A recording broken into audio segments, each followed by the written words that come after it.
All right, we locked in right now. It's the Wheel1 podcast. You know, your boy Master Twice coming at you. Got a special guest in the cut right here. What's going on, yo? You know what I'm saying? It's my boy Irwlu. You know, introduce yourself to the people real quick. What's going on, everybody? I'm Wheel1. A lot of you guys know me as Irwlu. But yeah, here we are at the Wheel1 podcast. You know what I'm saying? We're here chopping it up. You know, it was a long time homie of mine. And, you know, we're just going to get right into it, right? So, you know. Yes, sir. Tell me, you know, early life, you know what I'm saying, from the beginning, you know, Yeah. where you born, grow up, you know what I'm saying, family, upbringing, siblings, all that. Let's hear about it. I was born in downtown Toronto. Okay. Grew up in the Rex. Shout out. As we both did. Yeah, you know what I'm saying? Low key. That's where the connection comes from. Yes, sir. I was fortunate to have a father and a mother growing up. Extremely. But I got to give a big shout out to my dad, who's actually not my biological father. Oh, okay. But he was there since the day I was born. Oh, okay. So that's my dad. Yeah, held it down. 100%. You know what I'm saying? And yeah, I have 3 brothers. Okay. One older brother, Irvan, Mm-hmm. 2 younger brothers, Iris and Iron. Me and my family very close. You know, I feel like that's what helped us get through whatever we had to get through. You know, we had each other. I feel like that's a big thing too, because like a lot of people, they could have a big family, but then that family's not tight knit. You know what I'm saying? And then since it's not tight knit, like people can get lost in that because like you feel like you can't even depend on the people that are like 100%. You're supposed to. 100%.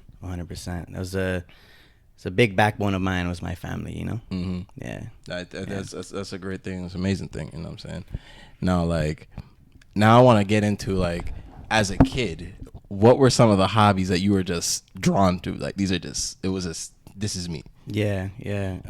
Growing up, I was introduced to a lot of sports. You know, we come from that era of being outside. Facts. We were the last kids outside. Just to let you know. We didn't have phones till like grade 9. Facts. I didn't have a phone till high school. It was a real deal. You know what I'm saying? So I was really into sports, and you know, growing up, I had a pretty big fan group in my area playing like manhunt, tag, and shit like that. Yeah, I remember those games. You know what I mean? Grounders, all that. 100%. But the one hobby that I fell in love with and still sticks with me to this day is ball. I love it. You know, same with me. You know, ball is still life, even though man's gonna make it. You know what I'm saying? Ball still life, baby. You know what I'm saying? Like that's a big thing. Like I think for me too, because like. One thing I realized is that basketball, it kept me busy as a kid. Yeah. And when those are one of the like huge things I didn't realize like how older was like when you're busy as a kid, you're not getting involved into like other fuckery because you're just like, you know, okay, I'm focused on whatever the fuck I'm doing, and you're not even. It's like you got blinders on. Yeah. And one thing I love about basketball in general, like most sports, but I think basketball's the most how it's so relatable to life. You know what I'm saying? I agree. Like that's like a big thing. It's like, you know, when I first started, I couldn't do a left hand layup, but then you know what I'm saying, I worked on that shit and I got it. So and you got nice with it. You know what I'm saying? Low key. You know what I'm saying? Man, see me in this chair, but I used to be nice on the court back on the day. Don't get twisted. We used to bust people's asses. You know, it's facts. It's facts. You could back check that one. You know what I'm saying? Now you said some of your passions growing up are like, you know, obviously ball, but like, what are some passions that you feel like other than ball have still like kind of carried on with you to this day? Right. Aside from ball, just being athletic, being in the gym. I feel like that's very important to life, period. Yeah. Health is wealth. Health is wealth, yes sir. And fashion. Fashion. Okay. I've always been, you know, the swaggiest guy. As you can see, in my homie's still swaggy right now. Yeah. Appreciate you, brother. Yeah, appreciate you, fam. You know that, but yeah, fashion has always been a big thing for me. Even when I'm not really even going nowhere, I like to just dress up. I feel that because like. Especially for me, like I used to be a guy where it's like, you know, oh no, I save my swaggy clothes for an event or some shit like that. But then after, you know, going through everything I went through, you know, being in the chair now, it was like, bro, I'd rather be swaggy to go to the store because it's like, yeah, I'm trying to step out and like, yes, sir. You know, feel good. You dress good, feel good kind of thing. Like, Exactly. You know, when you dress good, you feel good. When you feel good, you do good. Whether that's in life or in business. Or whatever it has you. You know what I mean? I feel like that's a big thing. Because I feel like it brings confidence. And I feel like... Confidence in everything. Yeah. And a lot of people, I feel they lack that self-confidence. Because, like, you know, we all see somebody who's doing, like, things that we like to do. Yeah. And it's like, I feel like the fear of failure Yeah. You know what I'm saying? Yeah. 100%. Brings that, like, you know, downs that confidence in people, you know. But, you know, it's something that we just kind of like work through it as we go through it. 100%. 100%. It takes some time to find that confidence, but when you do, I feel like your life changes. Mm-hmm. You know, which is why I feel like going to the gym is a big thing. When you look good, Yeah. you know, you start to feel good, and you start to realize, like, okay, I accomplished this in the gym. I accomplished this spot. You know, I can accomplish this goal in life or this goal in business. You know, Exactly. I feel like that's a huge thing too, as well. Like, you know, that, you know, not a lot of people like key into all the time, because like even just like I feel like the endorphins sometimes when you just get active, like, you know, are just a big thing. Because like for me, it's like, you know, I like to do a little, at least something where I feel like, all right, I'm working my body, you know what I'm saying, and then we're building to get better and shit like that. 100%. So, you know, 100%. Fucking now I got something I gotta ask you now. As you can see, my homie, because most people know him as Irwlu, so now my homie is a boss, as you know, as the boss that you are. You know what I'm saying? Appreciate you. What are some things that kind of led into like you wanting to be an entrepreneur like you are? Because, like, you know, as you say, where we come from, it's not a norm. You know what I'm saying? It's not. I just seen my situation, and I just wanted more from my situation. A big motivator for me was my mom. No matter, shout out Mom Dukes. Shout out to moms for sure. My mom had a really tough life, and, you know, but no matter what, no matter how broke we were, she always found a way to find some happiness for me. Whether it was just one pack of Pokemon cards. You know what I mean? Like, it's the little joys sometimes. Little joys. It's like, I feel nowadays, especially when we live in a society where it's like everyone's on some like, oh, get money tip, that we forget that like sometimes people live the best of lives when they don't have that, because they enjoy the little things more. Exactly. And it just connects everybody. Exactly. I definitely appreciate a lot. Like, I'm very grateful and appreciative because of my upbringing. I have to say, for sure. Like, even though my dad was like, no, like, we can't, like, don't get that, this and that, but my mom always found a way. And like a lot of the biggest reason for me is just I want to see my mom happy. Yeah, I think that's a great motivator, because like you said, like, you understand that, you know, she had it rough herself, you know what I'm saying, and then the fact that she just wants to do the little joys for you. So it's like, I know the feeling myself, because like I said, for me, my biggest flex in life is when my mom called me. She's like, hey DJ, I seen you on TV. Yeah, that's it. And it's like, you could hear the proudness in your voice. I was like, yeah, you know what I'm saying, I'm finally doing something right. For sure. You know? For sure. I could imagine like that's exactly how you feel when she 100%. sees you, like, you know, doing your thing and blowing up. It's just like, you know, you're putting that smile on her face, making her proud. Like, you know, 100%. A great thing. You know what I'm saying? Now we talked about how, you know, you're a boss. You know, fashion's always been one of your passions. Now, like, I want to know, like, what are some influences that kind of like influence you towards, you know, fashion and just business in general? You know what I'm saying? Right. Actually, a funny story. I think I was like in grade 10, and I just stumbled upon a YouTube video. Some guy talking about buying candy ball machines and putting them in stores and stuff, and being an entrepreneur, and like how you can make money, you know. And I've never been like good with authority. Like with school, like it just never worked. Like, I went to 4 different schools. I got expelled from 2. I went to 2 alternative schools. Like, school just never was a thing for me, right? So I had to think of other avenues of how I can navigate my life and make money. You know what I mean? Facts, because like I think that's like the hugest thing, because it's like, even for me, like myself, because like for me it was like, you know, ball is life, and, you know, then when that shit didn't work out, it was kind of like, what the fuck do I do now? Because like now I'm like working all these factory jobs, which I fucking hate going to every day. And it's like, once I got into a space where like I was away from all that, and like actually like, all right, what do I want to do? Because now my options are like not necessarily like limited, but like, you know, I'm not one of those people who like graduate from college or shit like that either. So it's like, you know, my options are a little limited, and then due to my like disability, it does it a little bit more. So it's like, what is something that I just loved? And like, I feel like the most freeing thing was like when you realize your thing, you know? Exactly. And you need to figure that out, and a lot of people are in a rush to figure that out. I feel like your 20s is where you really dig in and find yourself, because you don't have the cloudiness of like high school. And high school is the influences in high school. It's tough. It's crazy. The peer pressure is a motherfucker. 100%.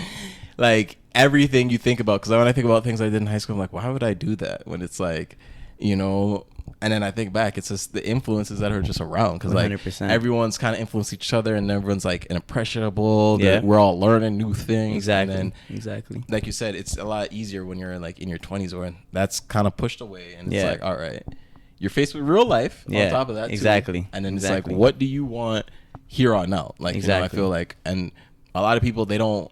It's like they may know, but then they don't want to chase it because it's scary. Because like, you know, what if I chase the thing that I love to do and I'm not good at it?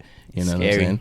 It's scary, but I think it's scarier to live, you know, a 9-to-5 life at a job that you don't like, one that you're not proud of. You know, there's nothing wrong with 9 to 5, but I feel like the 9 to 5, if you're doing a 9 to 5, it should be something you're proud of.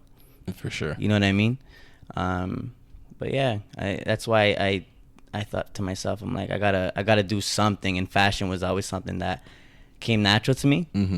So I started a little custom clothing brand, you know, printing fucking custom designs for people on shirts. And I remember those days, you know what I'm saying? He was printing shirts in his living room. In my living room. You know what I'm saying? Mans don't know, but I know. I remember those days. Yes, sir. And like, I feel like that's a great thing, like, you know, like you said, because like with finding your thing and then freeing yourself, because it was like, all right, boom, this is me now.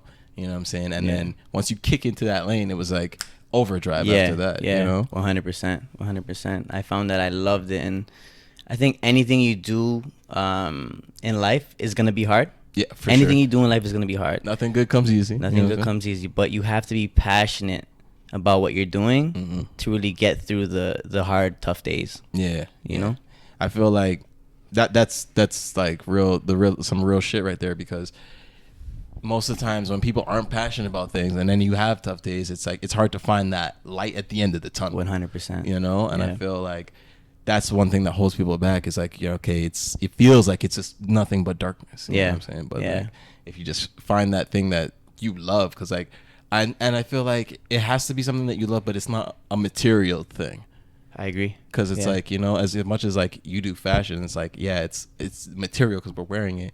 It's a passionate thing, because like you said, the way it makes you feel when you're looking good, like, you know what I'm saying? So and you want to put that feeling onto others, and like that's where it really, like, I feel like where it comes from and it stems from, and that's a huge thing, because, you know, a lot of people, you know, need to find that. And I don't know, that's what part of what this is for. Yeah, 100%, brother. You know, and now I'm saying a part of this show, a big part of it is also, as you know, the mental health aspect of things. You know what I'm saying? Yeah. Now, like, I'd like to know somewhat of a traumatic incident that happened in your life where you first were exposed to like actual mental health issues or problems or things that you had to deal with yourself.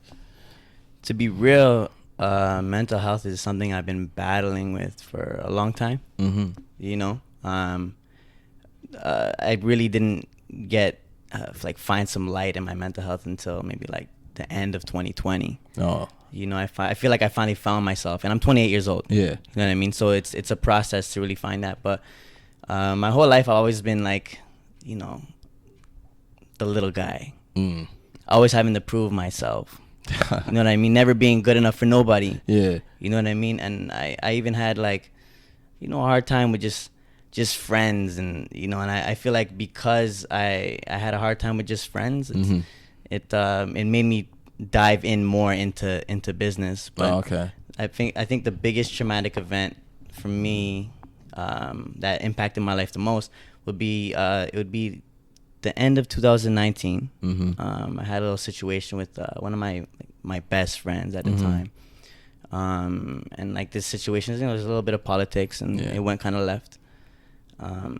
And like that, my best friend was also close friends with like all our close friends, and they're like family, they're brothers and cousins and shit, right? So after that friendship kind of like went left, that whole friend group kind of fell off.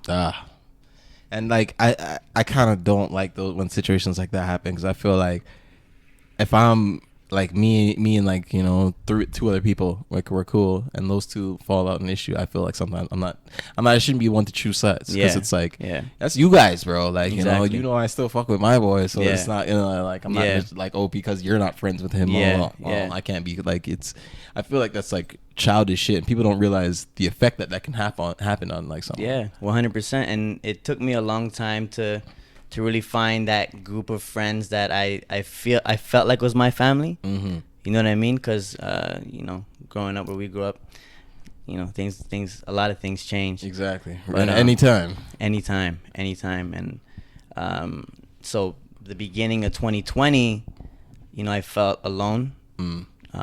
I felt like I had nobody to talk to. I was by myself. I was very depressed. Yeah. Very, very depressed. And the only thing I could really do was dive myself into my work. Mm-hmm.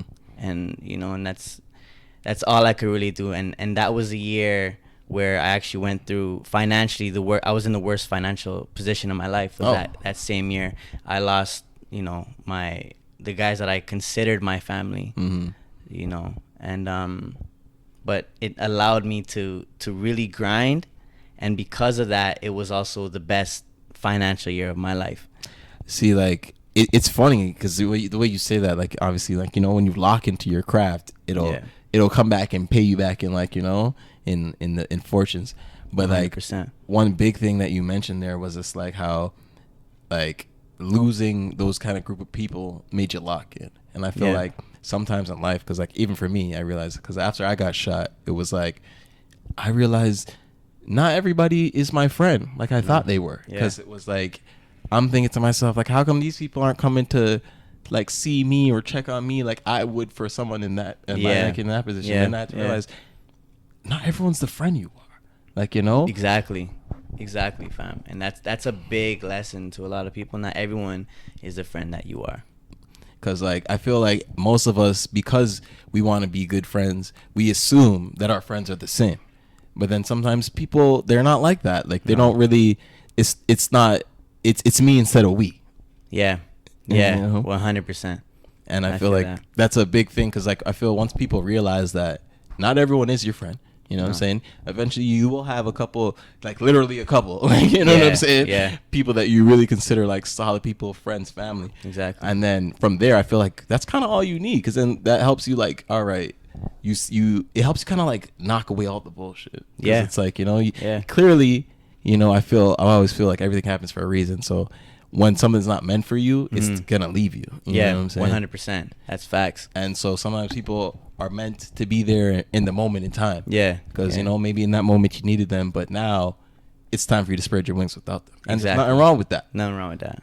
At all. And if anything, it helps you grow. Yeah. And I feel like that's the big thing, because I feel sometimes we get stuck because we're scared to grow, because we don't want the people around us to feel like, oh, we're changing or something. Yeah. Like, and it's like, and I feel like that's the worst thing to happen, because it doesn't help us, like you said, grow at all, because then we're stuck in predicaments, and then we're stuck hating our situations for like however long until we like open our eyes and realize it. Exactly. But yeah, 2020 was the worst and best year of my life, for sure. Crazy how that works. Like, because like it's like night and day. I always say, like, you needed the night, and now it's sun shining. Exactly. So it's like, I feel like it's a great thing now. Now, like, talking about the whole situation now, I want to know, one of the first things is like, what were one of your first thoughts when you're like, this whole friend relationship has just gone completely left, and it's not like working. Yeah. Like, and then you realize how it's affecting your mental health. Like, what was your first thoughts? Like, My first thoughts was, I don't know what to do now. I don't know what to do now. And like, I feel like relations with friends is a very, very important thing to have for your mental health. Facts. And I lost that when that happened. So like, my first thoughts was just, I'm 20. I was 27 at the time. I'm 27, and what am I gonna do? Just come out here and just try to find new friends? Yeah. Like, you know what I mean? Like, what? Like, it's like how can I just, like, I'm not gonna start over? You know what I mean? Like, I'm a grown ass man trying to find friends. Yeah. It sounds almost funny, but like you said, it's something I feel we need because as like just human beings in general, like we're social people, like you know, social animals, and like when we don't have that, it could just drive you crazy because then now you're just stuck in your thoughts, and then like you know, your mind can start playing tricks on you, and when that starts happening. 100%. And the toughest part about that whole situation is someone in the friend group actually passed away. Oh fuck. And you know, and I heard, you know, certain things that, you know, the last taste in his mouth about me wasn't a pleasant one. Oh fuck. You know, and the craziest thing is they never told me about him passing away. I found out on Instagram. You know what I mean? This is a guy I grew up with, like went swimming with before we were teens. You know what I mean? Like we were homies and all that. And I heard that everybody got invited to, like, you know, his little get together thing, and me and my bro weren't invited because of that situation. And to be honest with you, like, that was the biggest thing that broke my heart with that whole situation, is that, you know, I could have spent more time with him at least. You know? And I feel like that's whack for people to not even like allow you to have that opportunity, because like as someone who's lost homies, like, you know what I'm saying? Yeah. It at that point it's kind of like, you know, fuck everything else. Like, we're here because we're all mourning a loss. Like, you know, what you think I'm not hurting just because we went through a situation? Like, I don't give a, like, you know what I'm saying? That shit hurt me, and like I had to ask if I can go to the funeral. You know what I mean? I had to ask that if I can go to the funeral. It's fucked because, like, you know, like I said, with someone who's been through something like that, it's like you would expect, like, you know, childhood friends that you grow up with. It's not something you would want to like expect to ask. No. It's like you would think that's a given. Like, you know, of course I'm coming through. I'm showing my love. Like, but like that's super tough. Like, you know what I'm saying? I couldn't. It's hard to get through. Like, so, and like while you were going through like process and all that, like what were some things that you used to like cope through that whole situation? Because like you said, that's, you know, it's a lot. Yeah, it was a lot. It was a lot. I shed a lot of tears, of course. You know, that was somebody I really did grow up with. I was fortunate enough to have shout out my boy Santi, actually, another guy I grew up with, and you know, he would help me talk through certain situations. You know, we never talked in a long time, but you know, when I went to the funeral, we kind of connected again. Okay. When he passed away, and so he was a big backbone of mine through that scenario. So I appreciate you, Santi. You know, shout out. There for me for sure.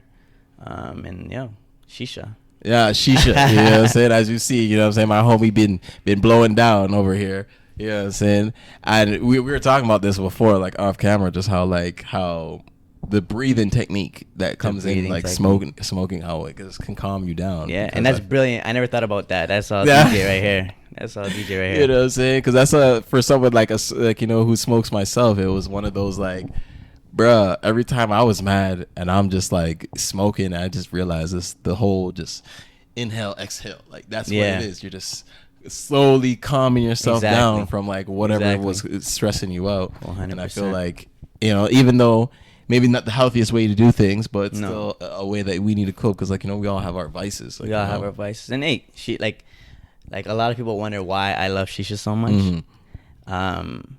My closest friends today, my brothers that have me, like really, really do have me for whatever I need, I met them through Shisha. Oh shit. We bond through Shisha. It was at the Shisha lounge that I met these guys. You know what I mean? I'm talking about like entrepreneurs, guys who inspire me. You know what I mean? Shout out to Aaron.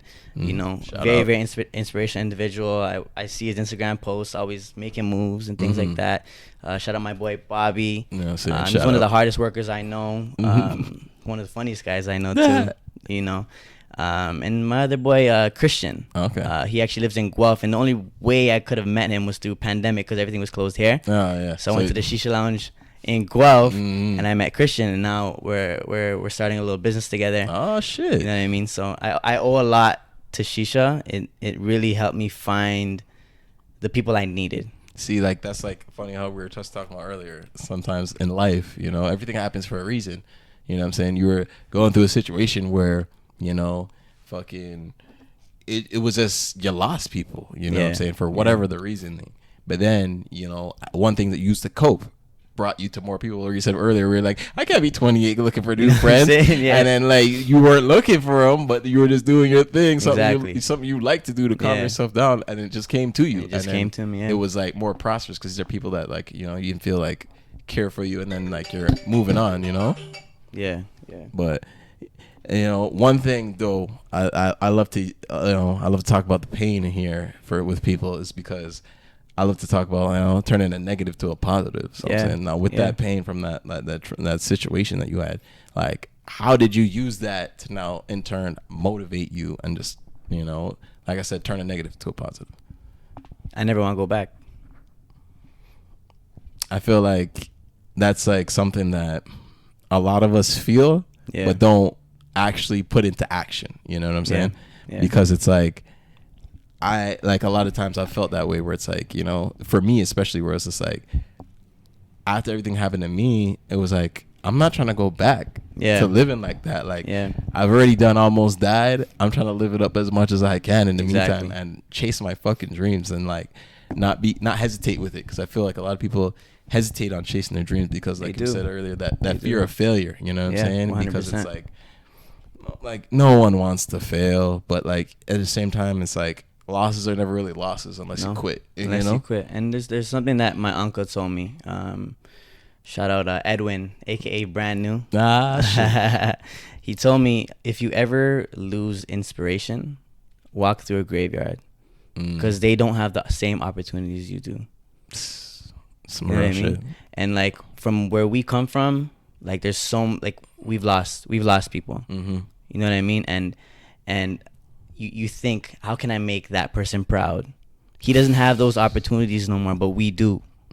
Real you know shit. What I mean? You make him kind of tear up right now, like, you know what I'm saying, low key, because like it's real. There's a lot of times like I done sat and like done certain things, like moving in my career, and thought about like the homies, because it was like, you know what I'm saying, I would hope that like you said, they're proud of the moves that I'm trying to make out here, because it's like they remember us from the dirt, like, you know what I'm saying? Yeah. And like you said, the fact that we can like it's closer for us, like, especially when we lose people that like we've grown up with, because it's like, like what your uncle said, you can walk the graveyard, get that inspiration, of course, but then once you know someone personally, now it's like it's big. It's a little extra oomph, because it's like, I gotta do it for them. Like, yes, sir. Yeah. You remember Jermaine Ankles? Yes. And his story is a really big inspiration as to why I continue to strive for greatness, because his passion was ball. Yeah, he went hard. He went hard, and he was nice. Yeah, he was nice, and he knew he had a heart condition. We didn't know that.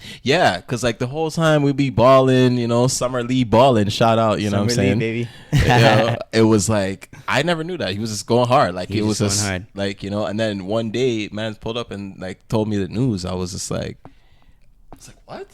How? He died chasing his dream. If death didn't scare him from chasing his dream, what's supposed to scare us from chasing our dream?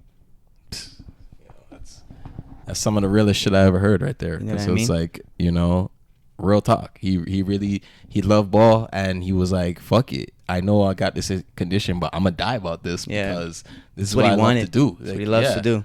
He died doing what he died doing what he loved to do, and I can truly say, he was regretless for that. Mm-hmm. He lived a happy life. He did exactly what he wanted to do. And like that's huge when you really think back on it, because like I feel like in life in general, a lot of us, we're scared of death. You know what I'm saying? Yeah. Because it's the unknown. Like no one knows. No one can tell you how it's been. Like you know what I'm saying? Yeah. So it's like we're scared of that, and then in turn, since we're scared of that, we don't live our life to the fullest. We kind of just pass by. And like you said, when you're chasing your dreams, it's like you're not scared of death, because you're like, yo, this is me. Yeah. And like, I'm gonna do this till the wheels fall off. Off. I never thought of that whole predicament like with ankles like that until you said it. Like, you know what I'm saying? Right now. I have him like tatted right here. Shout out. A little design I made for him. Just a kid holding a balloon. A balloon represents dream, desires, opportunity. When you see a kid holding a balloon, they don't want to let go. Facts.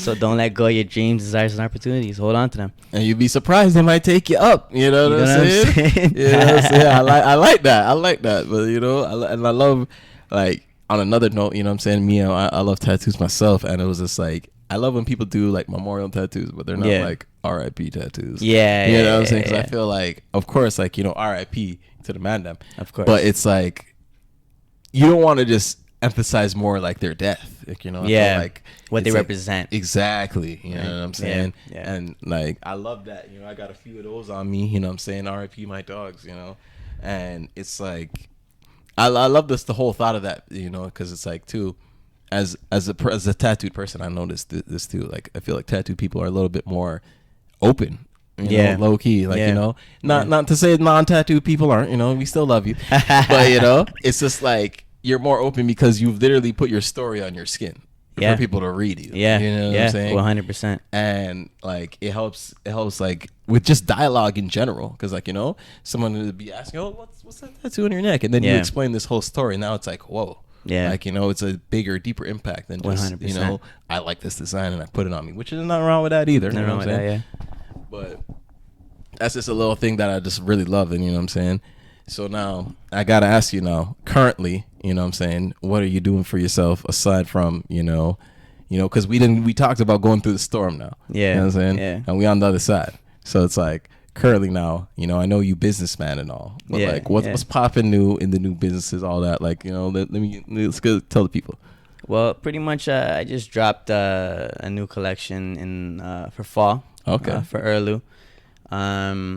I got some more things coming in the spring. You know, always working on that. Mm-hmm. I just started a new business with my boy Christian from Guelph. Say shout out. So I just like to keep busy. Mm-hmm. I think business has become something I actually enjoy doing. You know what I mean? Yeah. So I just find ways to keep myself busy with business.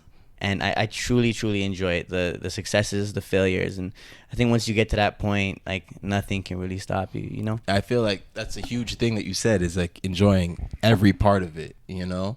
Because like, you know, there's ups and downs. And like, I feel like a lot of people, they don't enjoy their downs because they don't ever see like they get back. You know what I'm saying? Because it's like, oh, fuck, how can I get it? But it's like, sometimes like, yo, you lost that, but yo, you can make that right back. Exactly. You know what I'm saying? Exactly. And I feel like that's a huge thing that not a lot of people like get when they go into like chasing their dreams, because it's like you're going to fail. You're going to fail. Like, you know what I'm saying? You're going to fail. You're going to fail. You're gonna have people say your ideas are fucking stupid. Yeah. All that. But you know, you believe and you have that passion. You're gonna have people that see your vision. You know what I'm saying? 100%. And I feel like that's the thing. And too, just through like the downfalls, you learn from them. Like, you learn from every single one. Because it's like, I'm pretty sure you've had people tell you about certain things that you should do with your business brands, and like maybe you didn't want to hear them in a moment in time. You know what I'm saying? Oh, trust me, fam. I've heard a bunch. Sure. And then it's just like, yo, I feel like the biggest thing in life people got to do is pick sense from nonsense. You know what I'm saying? Yeah. Whatever you feel someone said to you that makes sense, hold on to that. Yeah. You feel that was bullshit, throw that the fuck away. Exactly. And I'm stubborn as shit. I'm stubborn as shit. I know that one. Me too. I'm the same way. It's like, nah, fam. This is what I am feeling over here. Exactly. But like, you know, I feel like, you know, we're growing through that. You know, it's a part of life is growing. You know what I'm saying? Exactly. 100%. Yeah, I'm saying. Now, one final thought now, aside from the business, like, what's the future hold you feel for yourself? Like, you know what I'm saying? I want nothing less than greatness. I want a lot. And I say this a lot. I'm going to do the same shit with the same people, just in nicer places. I love that quote. I feel like the quote of the day right there. It's like, I know that one where it's like, yeah, you want to be with the same people that you've been with, but like, yo, instead of this, you know, we're chilling in our normal spots. We're taking a vacation now. You know what I'm saying? Let's go on the yacht. You know what I'm saying? Let's take the private jet. We switching it up, you know what I'm saying? Switching it up. PJ to the yacht, you know what I'm saying? All that. And I feel like that's a great like thing to like manifest, is to put in your future. And we talked about this earlier. Like, fuck, I lost my train of thought. No, but we talked about this earlier, where pretty much you have to be rich in the things money can't buy. Yes, that was a big thing. That you know what I mean. You got to be rich in the things that money can't buy, and I feel like I am now. Right. So I want to just elevate my life with the people that I love, doing amazing things.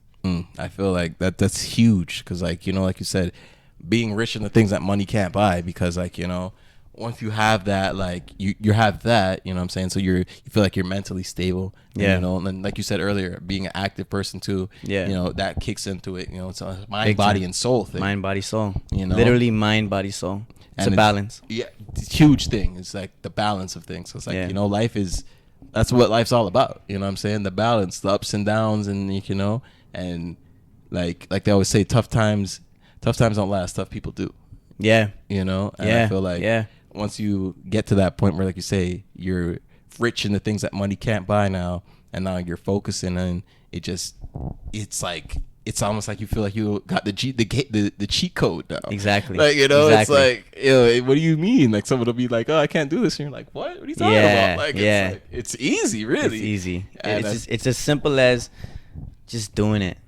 Take it step by step. You know what I mean? You don't have to take a leap of faith, like one thing at a time. Yeah. One thing at a time. Low key, this is one thing that my homie told me to start this whole thing that we're at right now, this podcast. Like, you know, earlier on this year, I ran into him, you know what I'm saying? I had he was showing me big motivation without even saying nothing, because, you know, my homie's on big moves. I ain't gonna talk too much, but, you know what I'm saying? My homie's on big moves. And I was just like, we were chopping it up, and you just told me that day, we were like, yo, bro, you know what you want to do. Yeah. Go do it. Like, you know what I'm saying? One yeah. thing at a time, baby steps, and, you know what I'm saying? Baby You'll get steps, there. yeah. And, like, I thank you personally. Like, I've already done that many times, but still, like, you know, thank you for that. 'Cause, Honestly, like, you know, my pleasure, brother. It's like, it's an honor to be here, you know, and I'm very humbled to be here. Thank you. For real. No, like, you know, I feel like I really appreciate that, you know what I'm saying? And I feel like a lot of people are going to appreciate just the stories, and, because, you know, the little things, like, we all have been through a friend relationship that may have, like, really helped, like, downed us, you know what I'm saying? Yeah. And just to get back, that you said, like, you've had one of your worst years, and then it turned into one of your best years. My best years. Yeah. You know what I'm saying? Yeah. I feel like that's one thing, like, a big thing that we can, like, you know, at least, like, end this off on, where it's just like how much you turn the negative into a positive. You know what I'm saying? Yeah. In all aspects of life, not just, like, in that specific aspect with like, you know, those people 100%. Or other people, like, you know. If you don't like your situation, change it. Yeah, that's a big thing. One of the things I live by is, like, you know, if you don't love it, you know, if you can't change it, love it. You know what I'm saying? Exactly. And if you can change it, do that immediately. Because, like, you know, you need that peace of mind. I remember reading The Secret. One thing it told me that was, like, that sticks with me is, like, you know, with the law of attraction, is that our minds are like a TV. Yeah. You know, Yeah. if you're listening to bullshit, it's like watching static on the TV. Why are you doing that? Change the channel. Like, you know? Exactly. I live by that too, fam. And, like, you know, it's a big thing. And, like, you know, that's what we're trying to carry on to everybody else. Yes, sir. You know, yes, sir. So, you know, my homie, thank you for coming through. You know what I'm saying? Brother. Thank you for having You know, me. it's the Wheel1 podcast. And, like, before we go, you got to plug yourself right now. So, you know, all the plugs that you want to, like, you know, put out there. You know what I'm saying? It's that time. All right, fam. On Instagram, it's IRWLU. That's my personal page. My business page for my fashion brand is IRRLU. But those are pretty much the only social medias that I have. And the website for the brand is IRRLU.com. Check it out. You know, hope you guys love the things that I'm doing. You know, he's a swaggy man right here. You know what I'm saying? So, you know, the shit he making top notch. You know what I'm saying? Appreciate you, my brother. So, you know, that's a wrap right now. Wheel1 podcast. Thank you for coming through, fam. Of course, fam. All you already love. know. You already Always know. love my brother.